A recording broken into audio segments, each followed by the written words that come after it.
Yes. Hello everyone, good afternoon to all of you. Thank you so much. आप सबको भी teachers day, happy teachers day to you guys. आप लोगों को भी हैप्पी टीचर्स डे। सबसे ज़्यादा आप लोग ही सिखाते हो, राइट? चलिए, सो लेट्स बिगिन। हाँ हाँ, बिल्कुल पढ़ा ही रहे, सुबह से पढ़ा ही रहे। क्या हो गया? तो तुम जैसे तुम्हारी बैच में नहीं पढ़ाया था ना, बस तुमने पढ़ाने नहीं दिया था। तुमने नहीं पढ़ा था। कितने अच्छे बच्चे नए वाले पढ़ाने नहीं दे रहे हैं सब। मना भी नहीं कर रहे पढ़ाने से। पढ़ाया, बिल्कुल पढ़ाया भैया। टीचर्स डे के दिन तो स्टूडेंट्स पार्टी देते ना।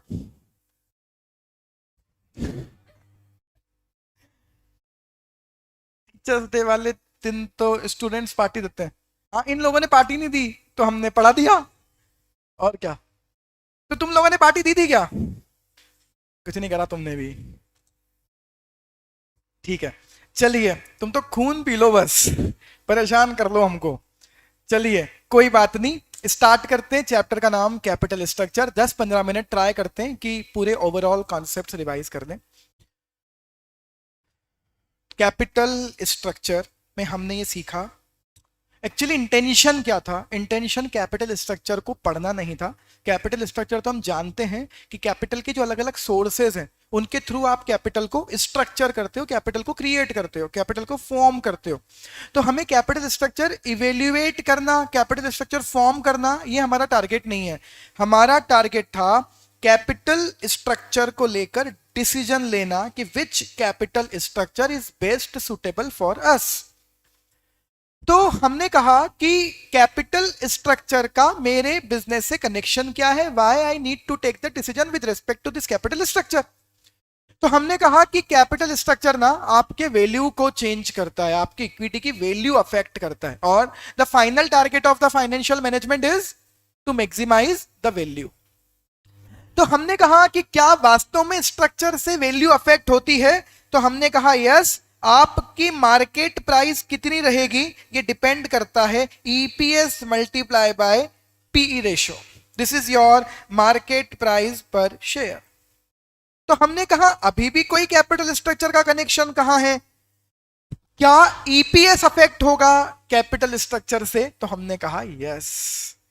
EPS is the end result of your organisation. आपने जो ऑपरेशन किया है उसका एंड रिजल्ट है ईपीएस। और वो ईपीएस अफेक्ट होगा एक तो आपके ऑपरेशन से और दूसरा आपके फाइनेंशियल कैपिटल स्ट्रक्चर से। ठीक है? तो क्या कैपिटल स्ट्रक्चर से ईपीएस चेंज होता है? हाँ, और ईपीएस चेंज होने से मार्केट प्राइस अफेक्ट होती है। तो इसी वजह से हमने कहा कि जैसे जैसे स्ट्रक्चर चेंज होगा वैसे वैसे मार्केट प्राइस चेंज होगी, और हम जाना चाहते हैं उस स्ट्रक्चर पर जिसकी वजह से हमारी मार्केट प्राइस हो जाए हाईएस्ट। तो हमने क्या किया कि हमने कहा अलग अलग कैपिटल स्ट्रक्चर में क्या कैलकुलेट करें, सेल से चालू करें, और क्या कैलकुलेट करें मार्केट प्राइस पर शेयर। वो अलग बात है कि इस बीच में एक ठहराव और आता है, एक जगह हम और रुकते हैं, दैट इज ईबीआईटी। क्योंकि हमने कहा कि यहां से लेकर यहां तक this is all about our operations, और यहां से लेकर यहां तक की journey was all about finance. फिर हमने एक बहुत इंटरेस्टिंग चीज डिस्कस की कि ऑपरेशन डिपेंडेंट है कैपिटल एम्प्लॉयड पर, और आपका फाइनेंस पूरा डिपेंडेंट है कैपिटल स्ट्रक्चर पर। इसलिए हमने डिसीजन लिया कि क्या स्ट्रक्चर चेंज होने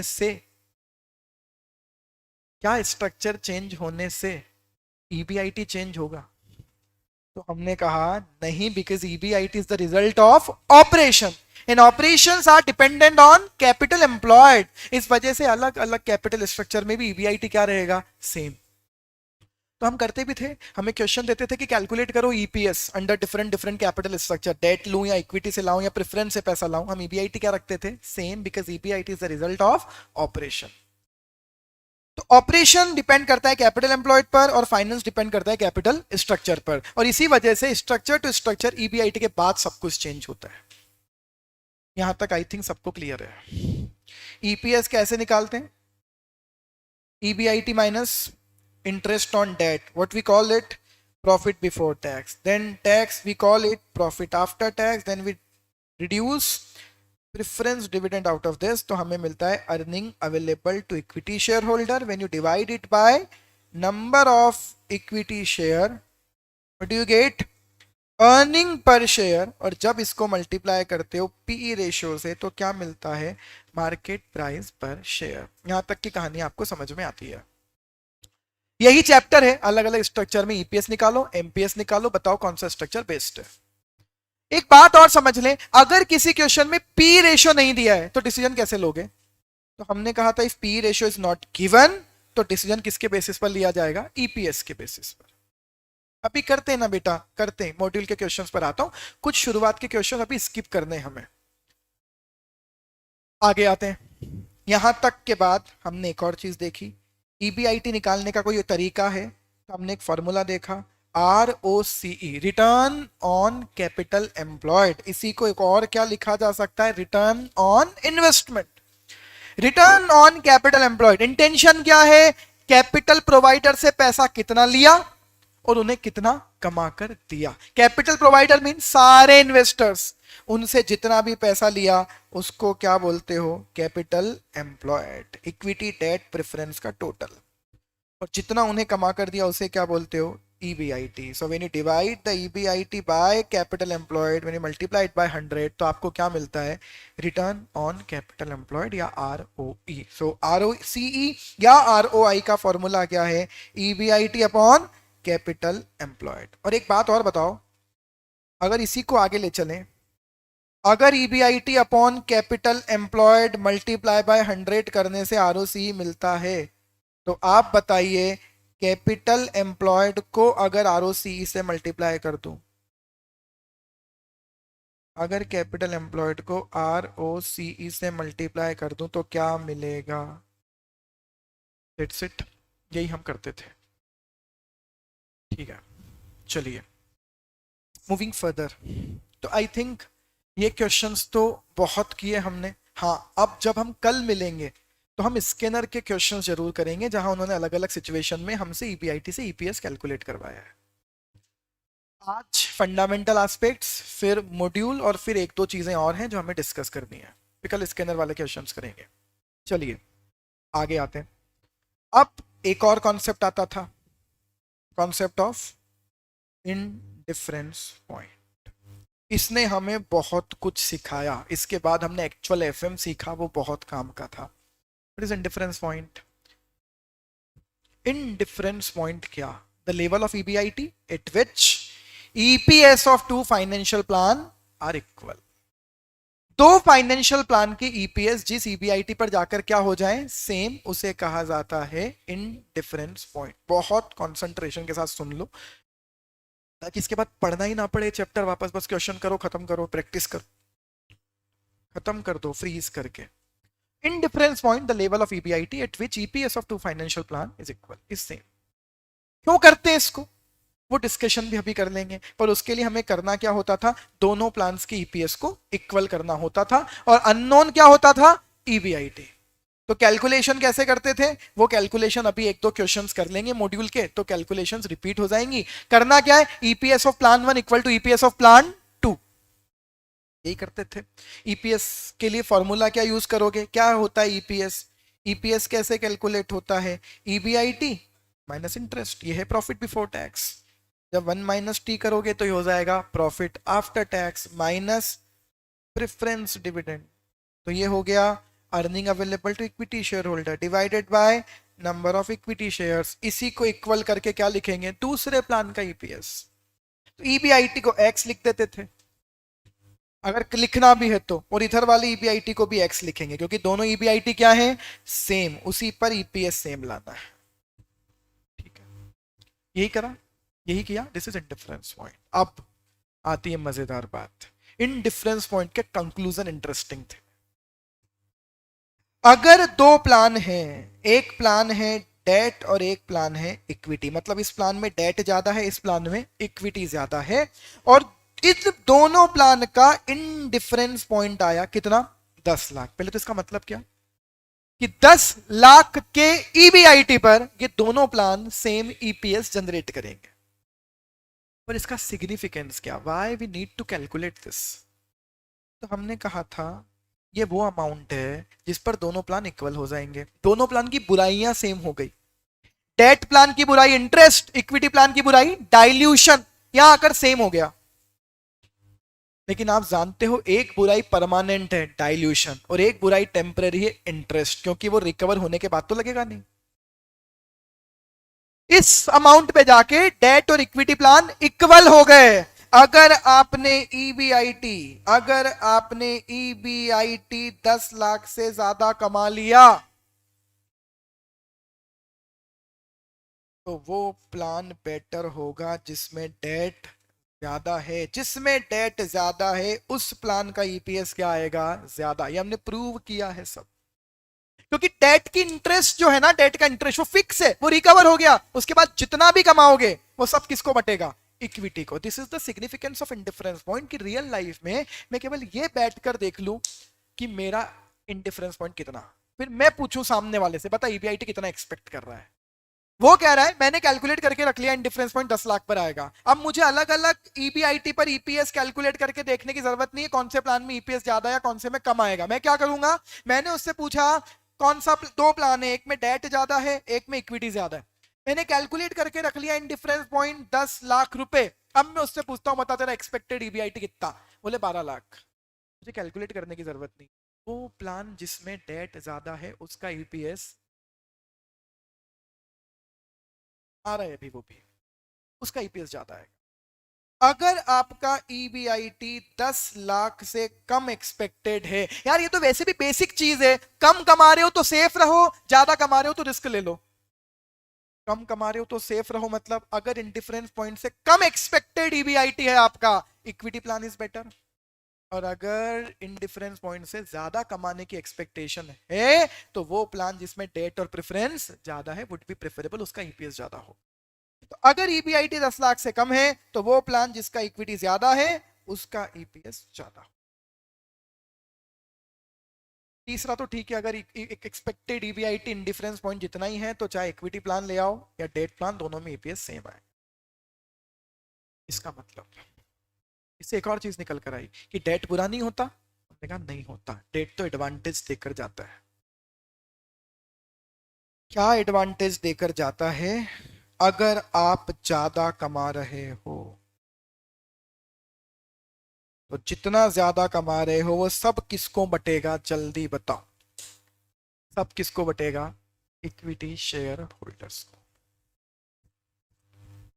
जितना भी कमा रहे हो ना सब बटेगा इक्विटी शेयर होल्डर्स को। बेटा रियली सॉरी, मैंने सोचा था कि मैं मैसेज कर दूंगा व्हाट्सएप पर लिंक, बट भेज नहीं पाया। आ, इतने मैसेज हैं, वो बार बार हैंग हो रहा है मोबाइल, जैसे ही ऑन करता हूँ वो, अभी भी मैंने बड़ी मुश्किल से उसको लैपटॉप में ऑन किया तब जाके वो प्रोसेस हुआ था, जब आपको लास्ट मैसेज 1:20 का भेजा था तब भी। उसके बाद मैं मोबाइल ऑन कर रहा हूँ ना तो इतने मतलब इतने मैसेजेस हैं कि मैं नहीं देख पा रहा हूँ, इस वजह से मैं कर नहीं पाया। लिंक वही है, अगर आपके पुराने दोस्त भी, अच्छा आप मैसेज नहीं कर पाओगे ना ग्रुप में, 1 मिनट रुक जाओ मैं वापस भेज देता हूँ, ट्राई करता हूँ ये चल पाए। कल वाली लिंक से ही काम हो रहा है ना, चल जा शांत हो जा।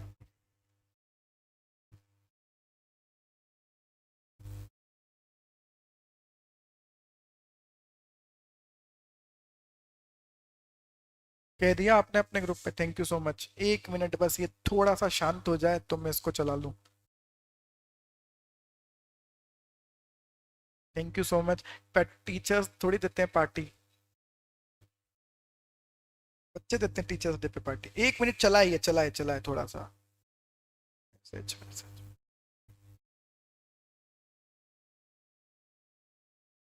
बेटा बिल्कुल रिप्लाई करूंगा, क्लास के बाद फ्री हो जाऊं बिल्कुल भेजूंगा रिप्लाई सबको। सॉरी कि मैं रिप्लाई नहीं कर पाया, दिन भर से क्लासेस चल रही हैं। पहले व्हाट्सएप तो पढ़ ले सारे मैसेज, फिर मैं पढ़ के I will definitely reply on it. Sorry delay करने के लिए।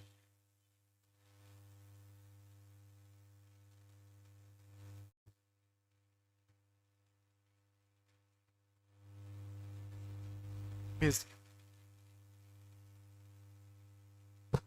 वही लिंक है दिमाग।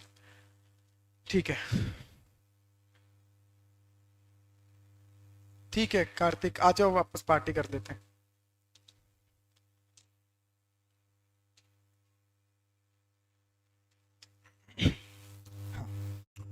इंडिफरेंस पॉइंट का सिग्निफिकेंस आई होप क्लियर है। अब उससे एक नई चीज निकल कर आती है कि डेट बुरा है, हमने कहा नहीं, डेट तो एडवांटेज दे सकता है। क्या एडवांटेज दे सकता है डेट? कि अगर तुम्हारी रिटर्न कमाने की कैपेसिटी इंटरेस्ट की रेट से ज्यादा है, और जितना ज्यादा डेट होगा उतना आपका R O E return on equity बढ़ जाएगा, ईपीएस बढ़ जाएगा।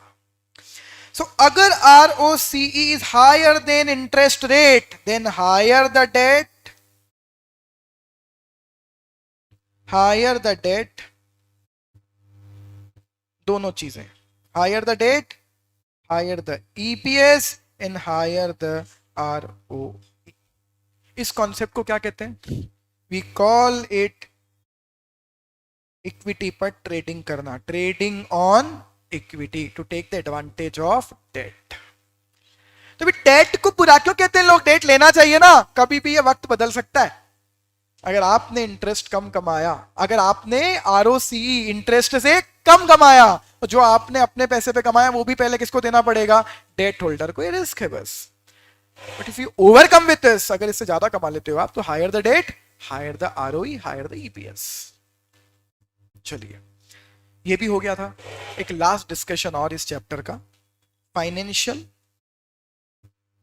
Break even. जिसको कोई कॉन्सेप्चुअल डाउट है ना तो अभी ही पूछ लेना, फिर हम क्वेश्चन से स्टार्ट करेंगे और कुछ दो कॉन्सेप्ट और पढ़ाने वो पढ़ाऊंगा। फाइनेंशियल ब्रेक इवन पॉइंट, ये क्या होता है? अब तो तुमने मार्जिनल कॉस्टिंग भी पढ़ ली, तो तुमने ब्रेक इवन पॉइंट भी पढ़ लिया, पर वो जो मार्जिनल कॉस्टिंग में ब्रेक इवन पॉइंट पढ़ाते हैं वो ऑपरेटिंग कॉस्ट को रिकवर करने के लिए पढ़ाते हैं। तो टेक्निकली वो कौन सा ब्रेक इवन पॉइंट है? Operating break even point. तो फिर ये कौन सा ब्रेक इवन पॉइंट है? Financial break even point. उतना कमा लो कि आपका इंटरेस्ट, टैक्स और डिविडेंड क्या हो जाए? रिकवर। ऑपरेटिंग ब्रेक इवन क्या कहता है? इतनी सेल कर लो कि फिक्स और वेरिएबल कॉस्ट रिकवर हो जाए। तो फाइनेंशियल ब्रेक इवन पॉइंट क्या कहता है? इतना कमा लो कि इंटरेस्ट, टैक्स, डिविडेंड रिकवर हो जाए। इंटरेस्ट तो रिकवर हो जाए एटलीस्ट। ठीक है,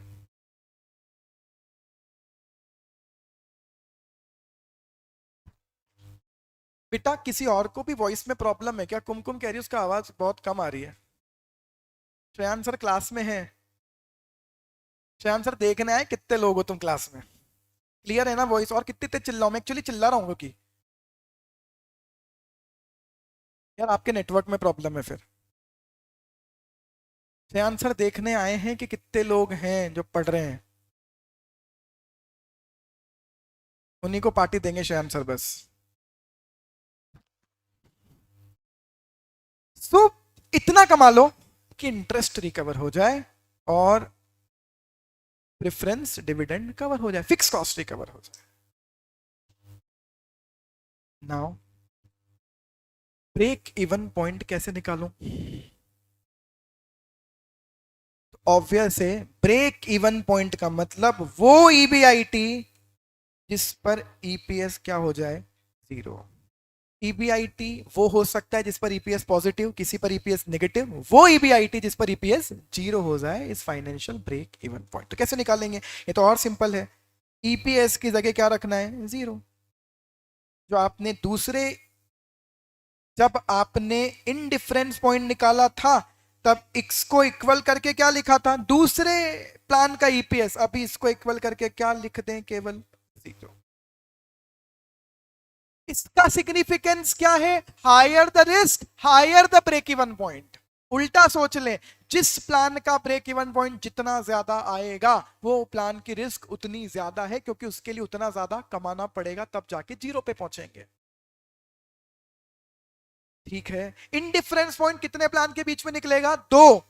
और अगर तीन प्लान है तो इनडिफरेंस पॉइंट कैसे निकलेंगे? तीन निकलेंगे, between a b, b c and a c. लेकिन ब्रेक इवन पॉइंट कैसे निकलेगा? प्लान वाइज, एक पर्टिकुलर प्लान का ईपीएस जीरो करना है। ठीक है, ये चैप्टर खत्म। कॉन्सेप्ट्स यही हमने पढ़े थे। अब मॉड्यूल पर आते हैं। लिवरेज के तो शायद फॉर्मूले ही रिपीट करने होंगे, और तो ज्यादा क्या ही करना है हमें लिवरेज में, तो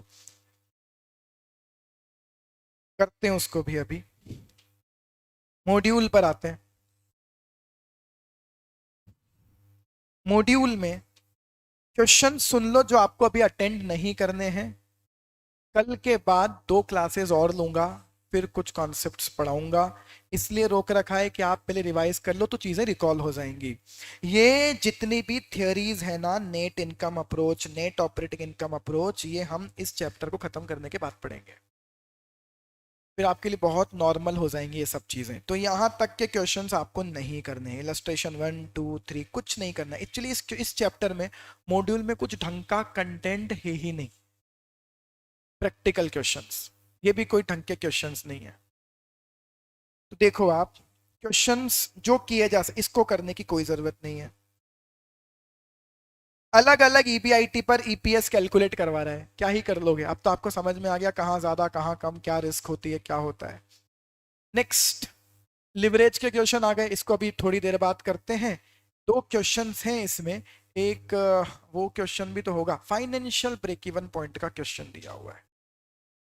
पेज नंबर मॉड्यूल पे जो लिखा है ना वो बता रहा हूँ, 645 यहाँ लिखा है, यहाँ 612 लिखा है।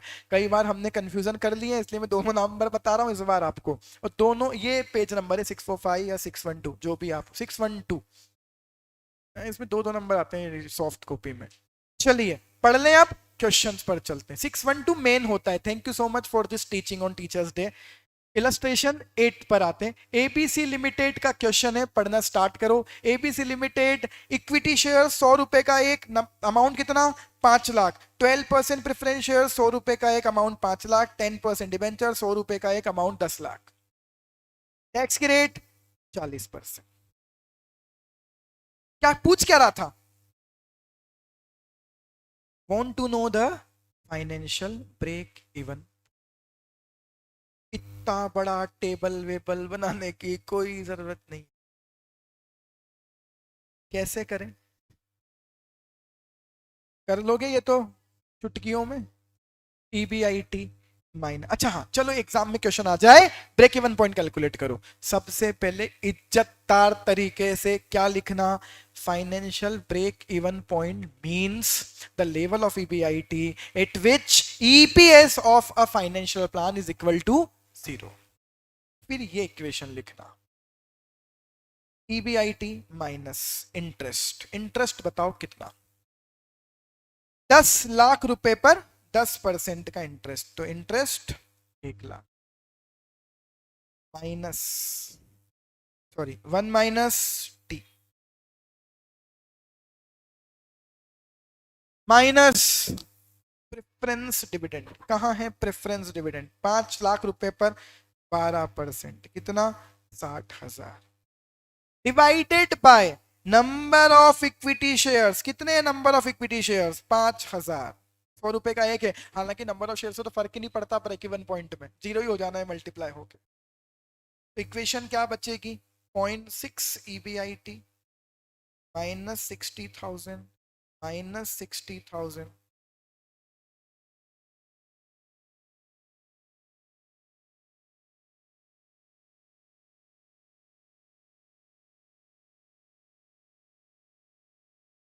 Equal to 0। 0.6 ईबीआईटी, सही कर रहा हूं ना मैं? इंटरेस्ट 1 लाख ही है ना,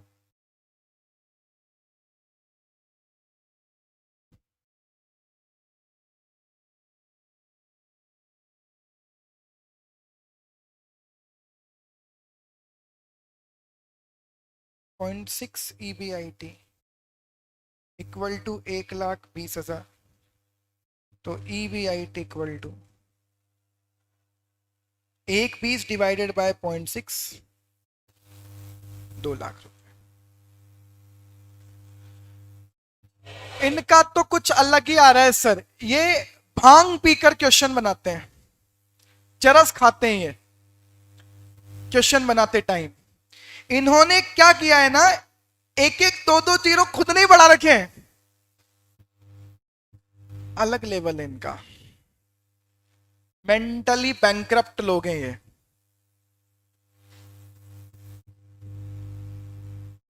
कोई बच्चा सीरियसली मॉड्यूल पढ़ के पढ़ना स्टार्ट करे तो पढ़ाई छोड़ दे। ये भी यही चाहते हैं, सादा जीवन उच्च विचार, पढ़ो ही मत।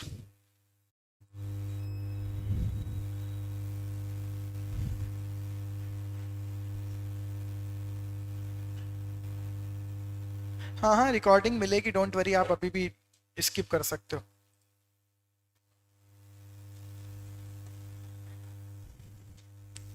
और हम तो प्रूव कर लेते हैं ना, 2 लाख का ईबीआईटी कमाओगे क्या ईपीएस जीरो हो जाएगा? आपको मेरे को एक बात बताओ, हाँ इसीलिए हमारा क्यों आंसर गलत आया, हमको टेंशन हो गई। क्यों टेंशन हो गई? तुमको प्रूव करना नहीं आता क्या? 2 लाख का ईबीआईटी लेकर चालू करो बेटा। उनका इसलिए आया 11 लाख रुपए, उन्होंने इंटरेस्ट तो सही लिया, लेकिन प्रेफरेंस डिविडेंड एक 60,000 की जगह कितना कंसीडर किया हुआ है? 6 लाख। मतलब प्रेफरेंस शेयर कैपिटल 50 लाख लिखी हुई है। अलग लेवल है उनका, मर्जी से चलते हैं वो। उनका ऐसा मानना है क्वेश्चन कुछ भी लिखा हो आंसर हमारा लिखेंगे, इसलिए उनका आंसर आया। हम भी अगर 50 लाख लेते हैं यहां, यही आंसर आता। आप तो बताओ 2 लाख की ईबीआईटी पर ईपीएस जीरो नहीं आ रहा क्या? आ रहा है। 2 लाख का ईबीआईटी माइनस, जल्दी कैलकुलेटर पे टाइप करो, 2 लाख माइनस, बैठे हो क्या हो घर पे, 2 लाख माइनस 1 लाख, कितना आया profit before tax? 1 lakh minus 40%, कितना आया profit after tax? 60,000। Preference dividend कितना है? 60,000। हो गया अर्निंग अवेलेबल जीरो, बस खत्म। क्यों मॉड्यूल का आंसर देखना है? उन्होंने प्रेफरेंस का अमाउंट कितना मान लिया? 50 लाख। कैसे? वो ही जाने, उस लेवल की चरस अभी तक हमारे पास पहुंची नहीं है, इसलिए अपन नहीं बता पाएंगे, वो आईसीएसआई में ही बनती है। चलिए क्वेश्चन नंबर 9 कर लेते हैं, इनडिफरेंस पॉइंट कैलकुलेट कर लेते हैं, फिर मुझे लिवरेज के क्वेश्चंस करवाने हैं, बस खत्म आज का डिस्कशन। लिवरेज के क्वेश्चन खैर मैं करवाना नहीं चाहता, 3 फॉर्मूले कॉन्सेप्ट डिस्कस करूंगा, आता है सब आपको। लास्ट क्वेश्चन इस चैप्टर के, इनडिफरेंस पॉइंट वाला क्वेश्चन। एक्चुअली क्या कह रहे हैं भैया, 400 लाख रुपए चाहिए इन्हें। पहला अब ऑप्शन है 100 रुपए के इक्विटी शेयर इशू कर दें, 400 करोड़ 4 करोड़ रुपए लाने के लिए 100 रुपए के इक्विटी शेयर इशू कर दें तो 4 लाख शेयर इशू होंगे। दूसरा ऑप्शन है 200 लाख मतलब 2 करोड़ के शेयर्स और 2 करोड़ रुपए का लोन 15% के इंटरेस्ट पर। क्या स्ट्रक्चर क्लियर है सबके दिमाग में? नंबर ऑफ शेयर कितने हैं? 4 करोड़ रुपए डिवाइडेड बाय 100, तो यहां शेयर इशू होंगे 4 लाख। यहां 2 करोड़ का इक्विटी है डिवाइडेड बाय 100, तो नंबर ऑफ शेयर्स 2 लाख। यहां 2 करोड़ डिवाइडेड बाय 100 तो 2 लाख। ठीक है, 2 लाख। अब इधर लोन नहीं है, इधर लोन है। कितने का लोन है? इधर 2 करोड़ रुपए का। उस पर इंटरेस्ट की रेट कितनी है? 15%। यही तो स्ट्रक्चर है। टैक्स की रेट कितनी है? टैक्स की रेट 40%। क्वेश्चन क्या पूछा? Calculate the figure of EBIT. EBIT बताओ that would keep the equity investor indifference to the 2 option. तो इनडिफरेंस पॉइंट निकालना है जिस पर दोनों प्लान की ईपीएस क्या आ जाए? इक्वल। चलिए स्टार्ट करें, बनाओ तो इक्वेशन।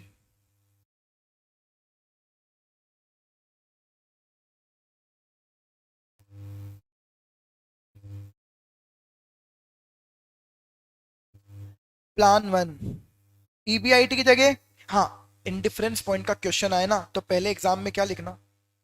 वो line, indifference point means the level of EBIT at which EPS of 2 financial plan is equal। उसके बाद ये इक्वेशन लिखना।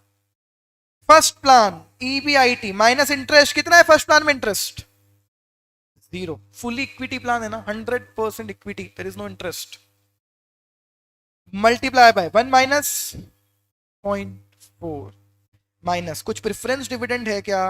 नहीं है, तो यही है आपका EPS, is no preference dividend, equal to second plan का ईपीएस ईबीआईटी माइनस, बताओ सेकंड प्लान में लोन कितने का है, how much amount of date is there in plan 2, कितने का लोन लिया है? 2 करोड़ रुपए का, इंटरेस्ट की रेट कितनी है? 15%, तो कितना आएगा इंटरेस्ट का अमाउंट? 30 लाख रुपए, EBIT minus 30 lakh,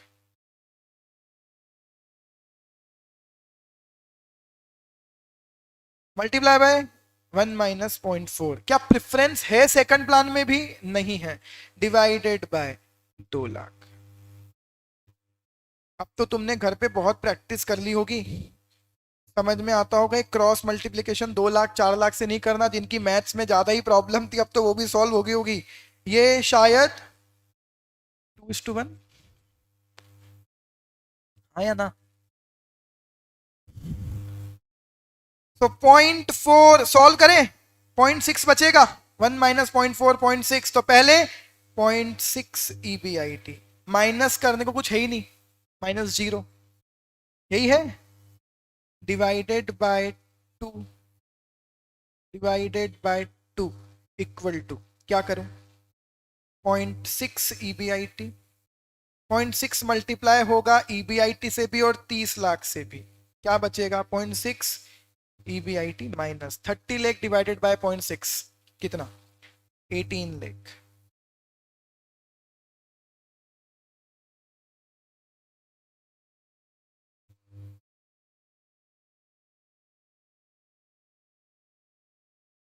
divided by 1, cross multiplication करते हैं, 0.6 ईबीआईटी,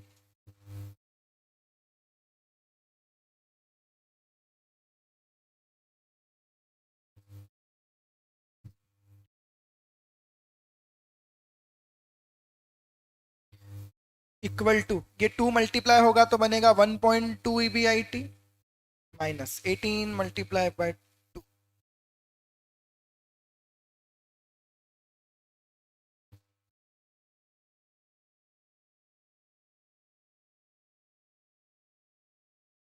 1.2 ईबीआईटी और 0.6 ईबीआईटी क्रॉस होंगे तो बचेगा 0.6 ईबीआईटी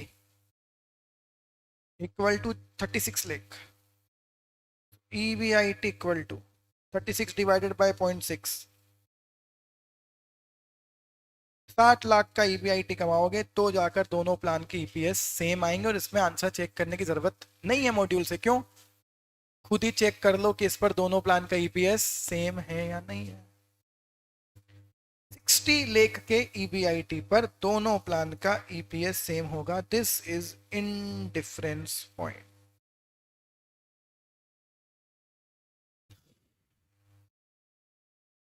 अब इसमें तो क्या ही करना था,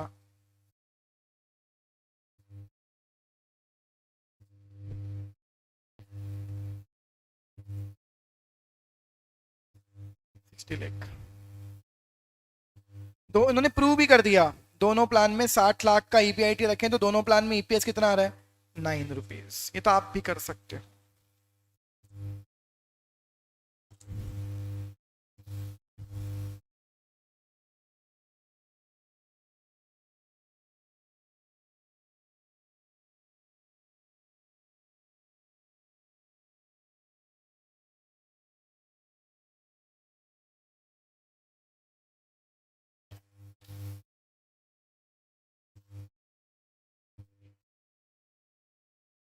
हो गया, खत्म करें, कुछ नोट करना है आपको?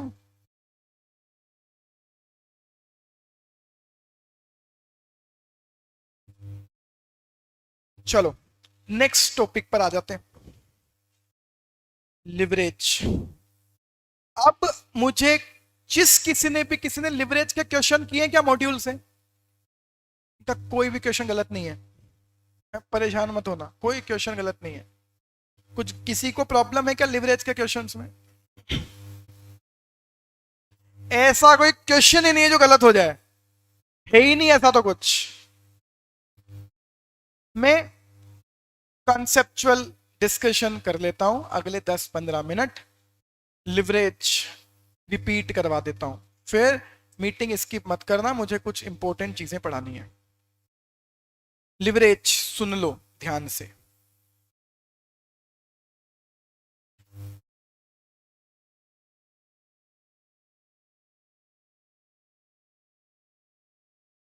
क्या बताता है लिवरेज? हमने बात की दो चीजें, रिस्क और दूसरा इम्पैक्ट। क्या जानना चाहते हैं? हमारी रिस्क की डिग्री क्या। तो हमने कहा रिस्क किस वजह से होती है? फिक्स कॉस्ट की वजह से। तो फिक्स कॉस्ट कितनी निकल कर आई? दो, एक ऑपरेटिंग फिक्स कॉस्ट, एक फाइनेंशियल फिक्स कॉस्ट। तो लिवरेज कितने निकल कर आए? तीन, ऑपरेटिंग लिवरेज, फाइनेंशियल लिवरेज, और एक इन दोनों को कंबाइंड कर दे तो कंबाइंड लिवरेज। लिवरेज अमाउंट में कैलकुलेट हो सकता है क्या? तो हमने कहा था रिस्क की डिग्री निकाल सकते हो, रिस्क का अमाउंट कैलकुलेट नहीं कर सकते। इसलिए हमने नाम क्या दिया इसको? Degree of operating leverage, degree of financial leverage और डिग्री ऑफ कंबाइंड लिवरेज। तो we call it DOL, DFL and DCL. इसी को एक और क्या बोलते हैं? कंबाइंड को टोटल लिवरेज भी बोलते हैं। अब आगे इसको बोलते हैं डीसीएल, फिर ऑपरेटिंग लिवरेज, फिर फाइनेंशियल लिवरेज। कंबाइंड लिवरेज को एक और क्या बोलते हो आप? Degree of total leverage. अब सुनो भैया, one by one operating leverage क्या बताता है? ऑपरेटिंग लिवरेज बताता है सेल चेंज। देखो तीन ही तो रेस्ट करने की चीजें हैं आपके पास, सेल, सेल से ईबीआईटी और ईबीआईटी से ईपीएस। ऑपरेटिंग लिवरेज, इसका इंपैक्ट इस पर। फाइनेंशियल लिवरेज, ईबीआईटी का इंपैक्ट ईपीएस पर। कंबाइंड लिवरेज, सेल का इंपैक्ट ईपीएस पर। यही डेफिनेशन है। डीओएल क्या रिप्रेजेंट करता है? क्या बताओगे? What does DOL represent? DOL represent change in EBIT due to change in sale. ये अमाउंट में आता है या परसेंटेज में आता है? तो हमने कहा परसेंटेज में। तो परसेंटेज चेंज इन ईबीआईटी किसकी वजह से? Due to percentage change in sale. Formula क्या है? ये लाइन ही फॉर्मूला है। Percentage change in EBIT due to percentage change in sale. ये तब when you are able to calculate the percentage change, जब केवल एक ही डेटा दिया हुआ हो। तो फिर इंपैक्ट देख लो कि फिक्स कॉस्ट का इंपैक्ट कितना, किस पर? कंट्रीब्यूशन पर। तो फॉर्मूला क्या होगा? Contribution upon contribution minus fix cost, या उसी को क्या लिख सकते हो? Contribution upon EBIT. Degree of operating leverage खत्म। अब अगर degree of operating leverage 2.5 times आया, इसका मतलब क्या? इसका मतलब क्या कि अगर 1% से चेंज हुआ, चेंज मतलब क्या? इंक्रीज या डिक्रीज? हमने कहा दोनों। अगर 1% से चेंज हुआ क्या? सेल, तो 2.5% से चेंज होगा क्या? ईबीआईटी। अगर 10% से बढ़ गई सेल तो 25% से बढ़ेगा ईबीआईटी। तो ऑपरेटिंग लिवरेज खराब होता है क्या? नहीं, एक लिमिट तक का लिवरेज तो होना ही चाहिए, तभी तो थोड़ी सेल बढ़ते ही आपका ईबीआईटी ज्यादा बढ़े। Within the limit of your handling, within your handling capacity leverage तो होने चाहिए, but not extreme higher side. और यह भी तय है कि लिवरेज किसकी वजह से क्रिएट हो रहा है? फिक्स कॉस्ट की वजह से। तो जितनी ज्यादा फिक्स कॉस्ट होगी, higher the fix cost, higher the operating risk and higher the degree of operating leverage. क्या कहते हो? नेक्स्ट, फिर क्या था लिवरेज? किसका इंपैक्ट किस पर? ईबीआईटी का इंपैक्ट ईपीएस। क्या सोचा हमने? परसेंटेज चेंज इन ईपीएस किसकी वजह से? Due to percentage change in EBIT. ये लाइन ही फॉर्मूला है, percentage change in EPS due to percentage change in EBIT, percentage change in EPS due to percentage change in EPIT.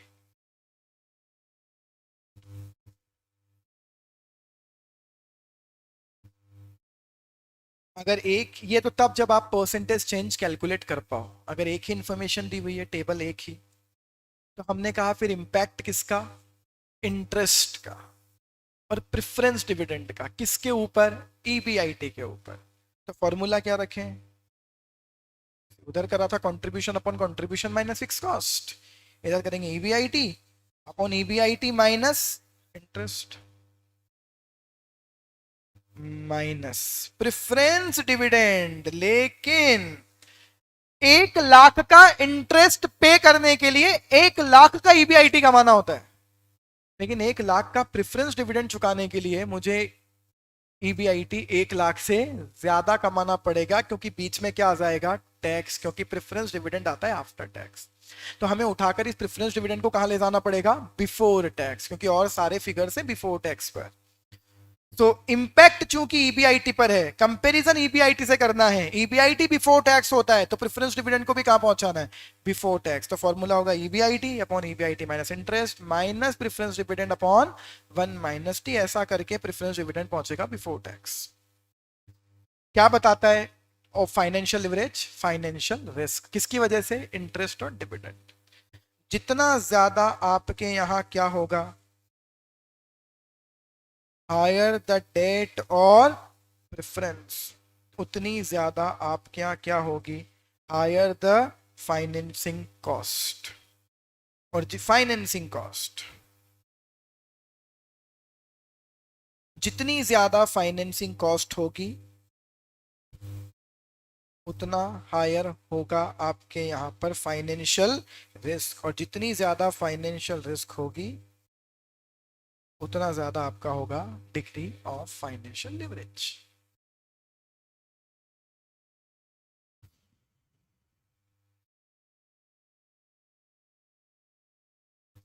Impact of EBIT over the EPS, percentage change in EPS due to percentage change in EBIT।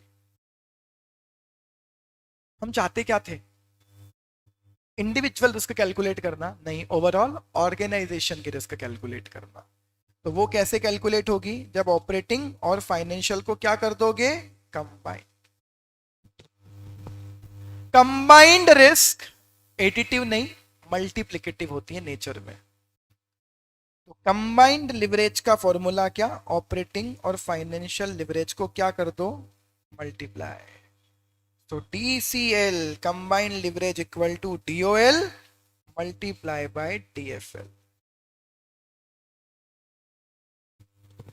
Degree of operating leverage multiply by degree of financial leverage, इससे calculate हो जाएगा combined leverage.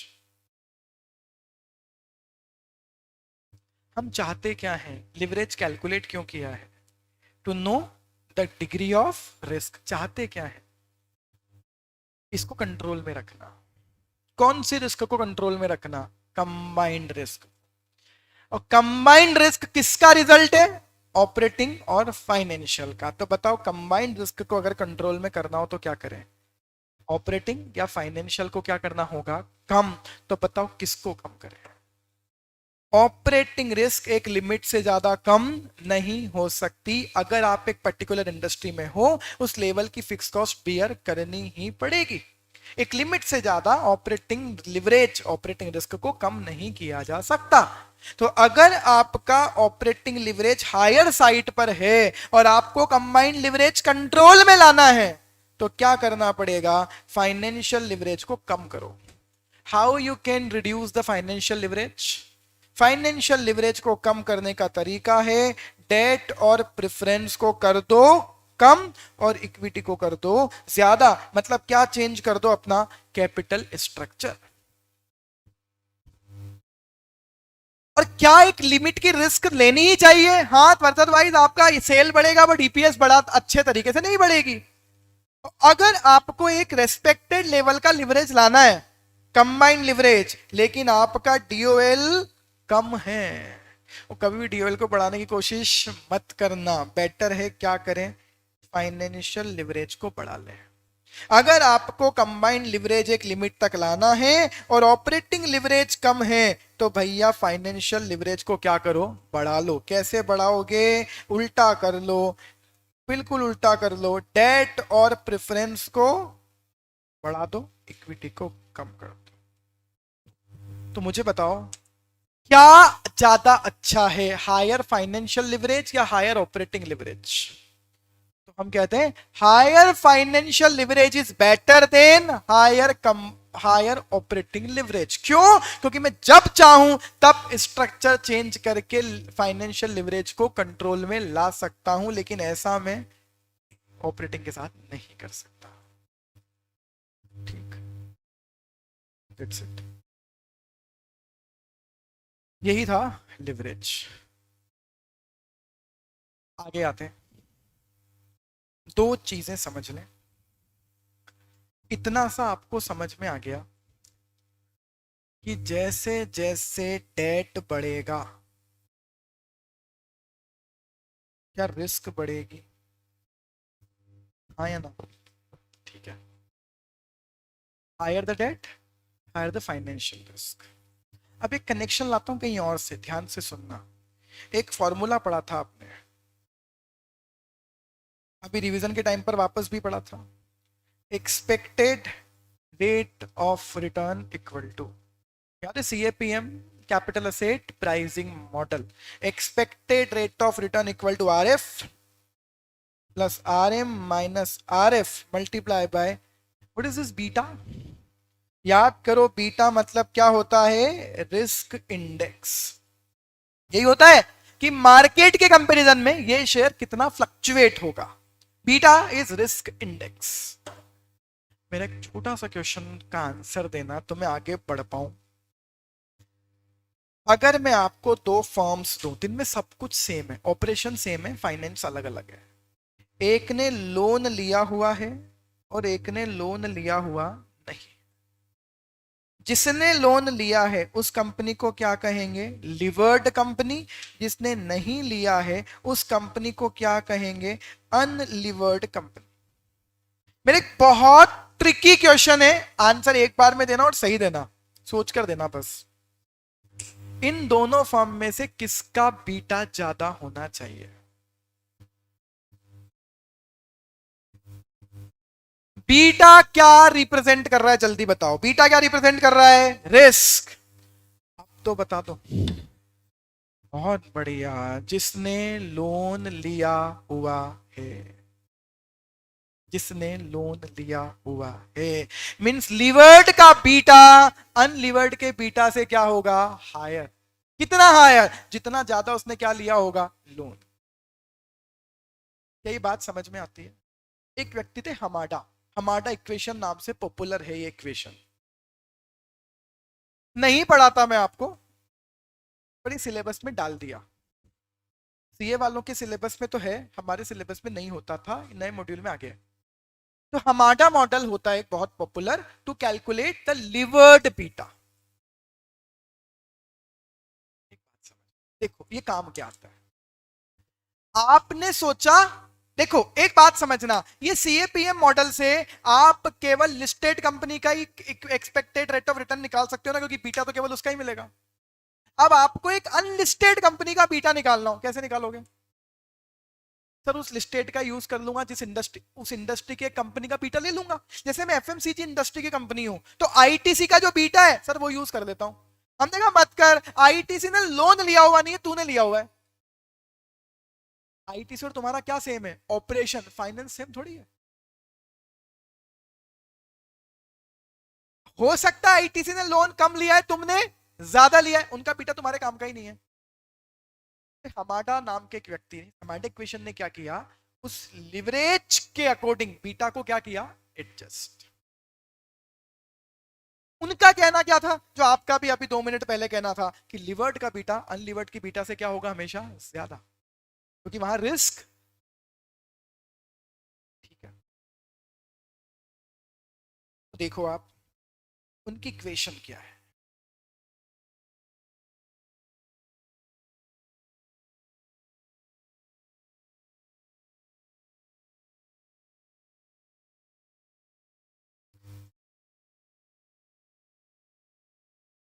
मिली हमारा equation, page number 624। Concepts पर नहीं जाते, concept मैंने आपको बता दिया।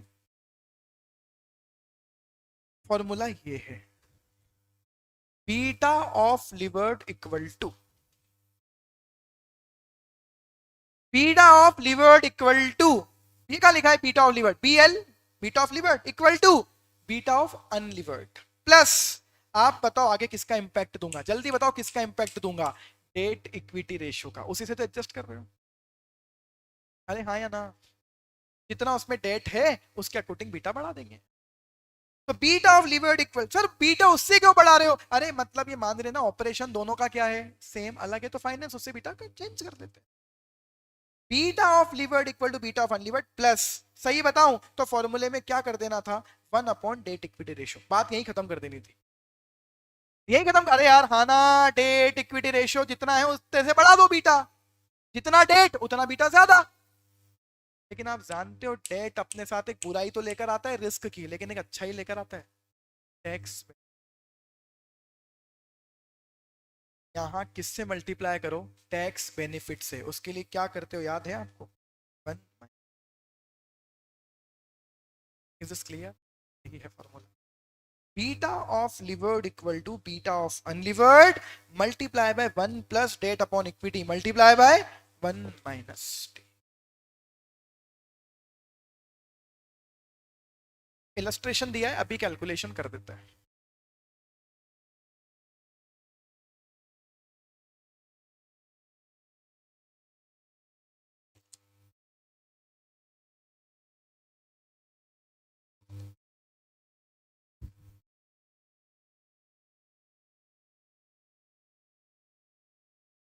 हो गया क्या,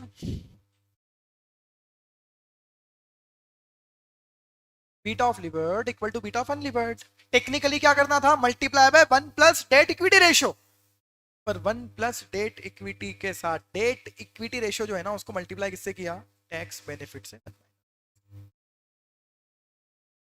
क्वेश्चन सॉल्व करें, एक कंपनी का डेट इक्विटी रेशियो है 0.7:1, मतलब डेट इक्विटी रेशियो कितना है 0.7, टैक्स की रेट 34%, अनलिवर्ड बीटा कितना है 0.75, तो कह रहे हैं लिवर्ड बीटा कैलकुलेट कर, जल्दी बताओ लिवर्ड बीटा ज्यादा आएगा या कम आएगा, जल्दी बताओ लिवर्ड बीटा ज्यादा आएगा या कम आएगा, ज्यादा आएगा क्योंकि लोन है अच्छा खासा, 0.7 है उसका डेट इक्विटी रेशियो। अच्छा डेट इक्विटी रेशियो 0.7 से 0.8 कर देंगे तो बीटा और बढ़ेगा, ठीक, चलिए क्या करूं, 0.75 यही कर देते हैं, 0.75 beta of unlevered multiply by 1 plus, बताओ कितना है डेट इक्विटी रेशियो 0.7, हाँ या ना 0.7, और इसको मल्टीप्लाई किससे करूं, टैक्स की रेट कितनी है 34%, तो 1 माइनस 0.34, तो 0.75 मल्टीप्लाई बाय 1 प्लस, पहले क्या करना 0.70 को मल्टीप्लाई करो 0.66 से, 1 माइनस 0.34 कितना आता है 0.70 मल्टीप्लाई बाय 0.66,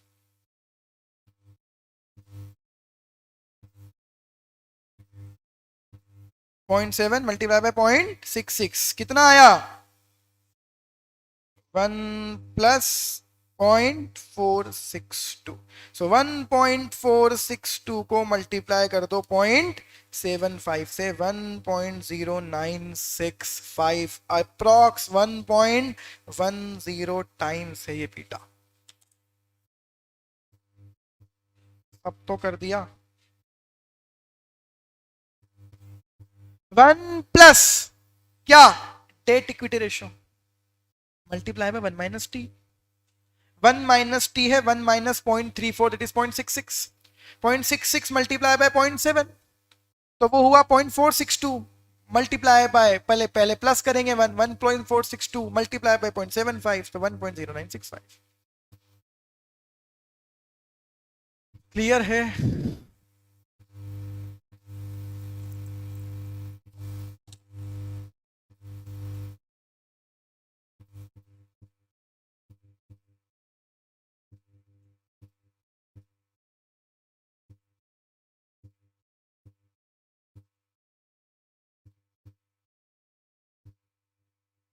हमारा मत लिखना, हमारा लिखना।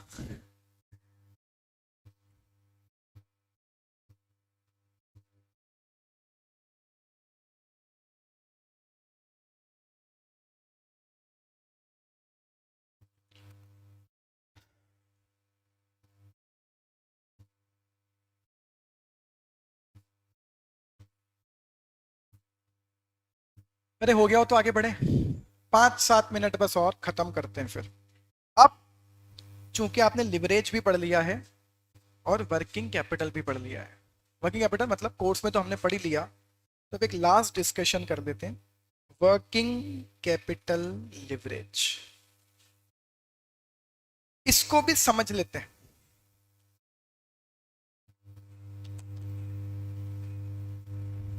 वर्किंग कैपिटल लिवरेज ये क्या होता है? आप जानते हो लिवरेज आया मतलब किसी चीज का इंपैक्ट किसी चीज पर। आप ये भी जानते हो कि पैसा दो ही जगह लगता है, फिक्स असेट और करंट असेट्स। ये बताओ कौन सा इन्वेस्टमेंट प्रोडक्टिव है, कहां से रिटर्न मिलेगा? कौन सा इन्वेस्टमेंट प्रोडक्टिव है? Productive investment is fix asset, वहीं से मशीन खरीदोगे, वहीं से प्रोडक्शन होगा, वही बेचकर ही कमाओगे। तो मुझे इतना सा बता दो कि अगर मैं करंट असेट में इन्वेस्टमेंट बढ़ा दूं तो पैसा क्या ज्यादा लाना पड़ेगा? हाँ।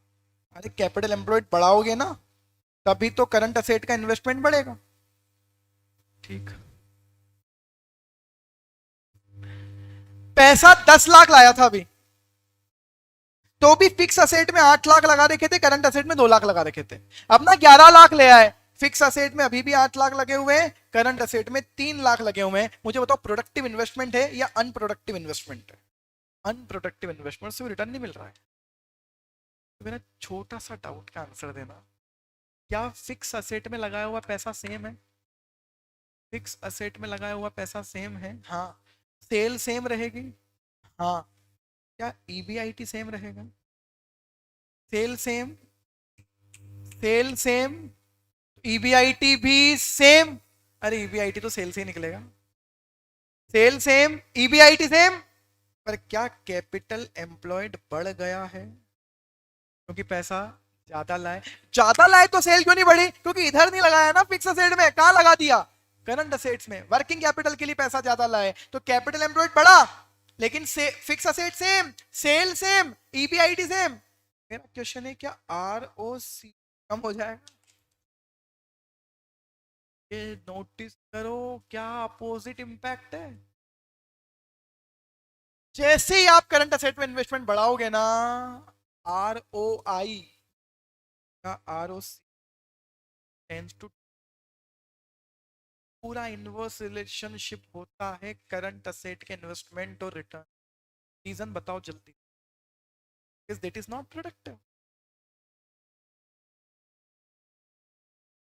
क्लियर है? अब सोचो आपने करंट असेट बढ़ाई 10% से, और आर ओ आई जो पहले 20 था अब घटकर हो गया 18, तो आर ओ आई कितने परसेंट से कम हो गया? 20। मतलब 20% ही, 2 से कम हुआ लेकिन 20 पर कम हुआ, तो आर ओ आई कितना कम हो गया? 20% से। 10% से करंट असेट बढ़ाई, तो आर ओ आई अगर 20% से डाउन हो गया, तो बताओ वर्किंग कैपिटल लिवरेज कितना? वर्किंग कैपिटल लिवरेज कितना? 2 times. Is this clear? Working capital leverage क्या होता है?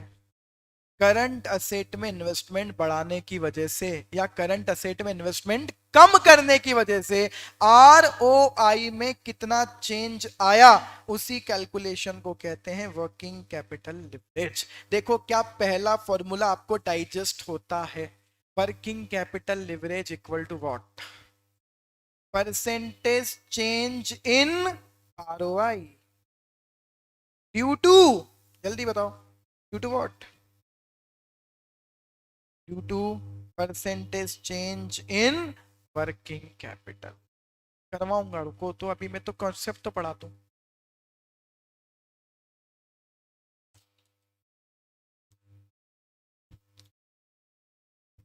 Change in working capital, percentage change in ROI due to percentage change in working capital. तो फॉर्मूला होगा percentage change in ROI divided by percentage change in working capital. लेकिन ये formula काम नहीं आता।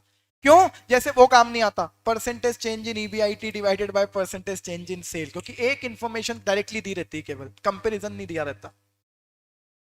तो फिर फॉर्मूला क्या काम आता है? टाइम बहुत कम है यार, टाइम वेस्ट नहीं करता। फॉर्मूला काम करता है total asset upon total asset plus change in current asset. Total asset पर कितना इंपैक्ट आया करंट असेट्स की वजह से, sorry current assets, current assets पर कितना इम्पैक्ट। तो यस, हाँ अर्षिता बोलो, current asset upon total asset plus change in current asset.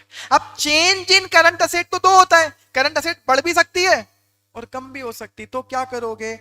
अगर करंट असेट बढ़ रही है तो प्लस करना, और करंट असेट गिर रही है तो माइनस करना।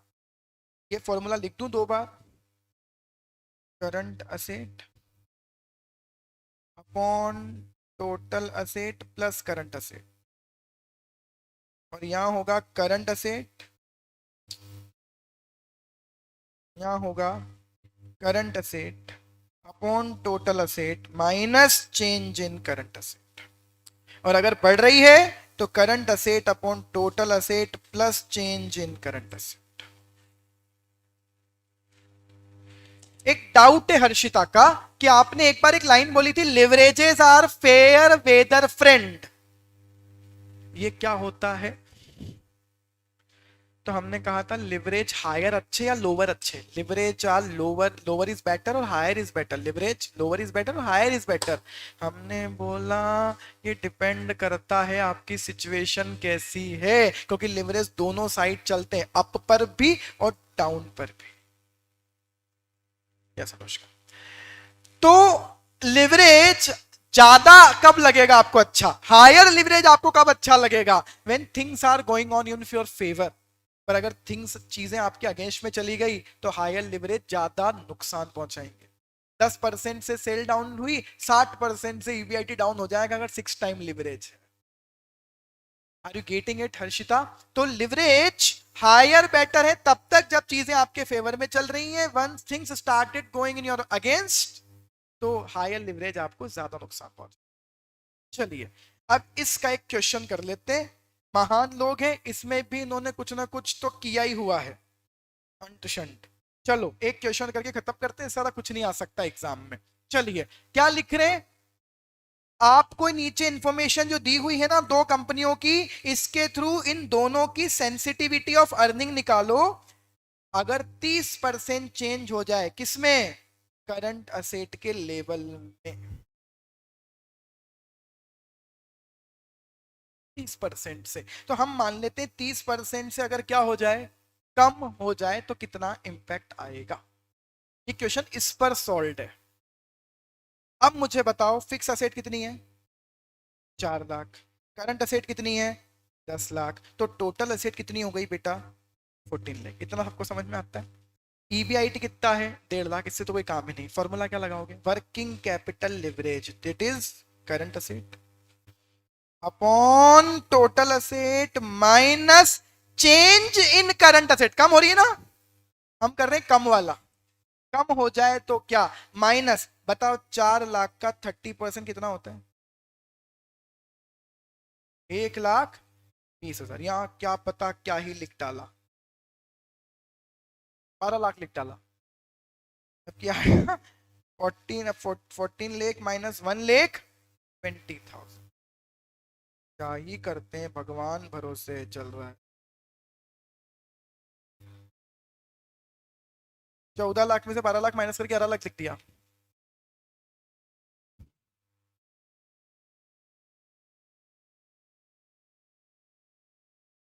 एक मिनट रुको, अभी तो गलत कर रहे हैं। पहले क्वेश्चन में करंट असेट 10 लाख की है ही नहीं। पहले क्वेश्चन में करंट, सॉरी हाँ, पहले क्वेश्चन में तो करंट असेट 10 लाख की है ना। तो 10 lakh divided by total asset 14 lakh minus 10 lakh का 30% आएगा ना, 10 लाख का 30% चेंज है, 14 लाख माइनस 13। तो फॉर्मूले के फिगर्स क्या होंगे, 10 लाख डिवाइडेड बाय 11 लाख। बताओ यहाँ 12 लाख गलत लिख के आंसर सही लिख दिया, बच्चा परेशान होते रहे 11 कहां से आए। 10/11 कितना आंसर आएगा, पॉइंट। वापस से बता देता हूं, वापस से क्या, क्वेश्चन वाई का कर लेते हैं, अब वाई का हम अपने आप करेंगे, है ना। इनके फिगर्स देखो ही मत आप। टोटल असेट कितनी है 14, फिक्स कितनी है, अरे यार शिट, फिक्स 1 लाख ही लिख दी, फिक्स कितनी है ये 10 लाख, फिक्स है 10 लाख, करंट है 4 लाख, टोटल है 14 लाख। ठीक है, तो क्या फॉर्मूला लिखूं, करंट असेट कितनी है, current asset 4 lakh divided by total assets minus 4 lakh का 30%, 1,20,000, तो 14 लाख अपॉन 12 लाख 80,000,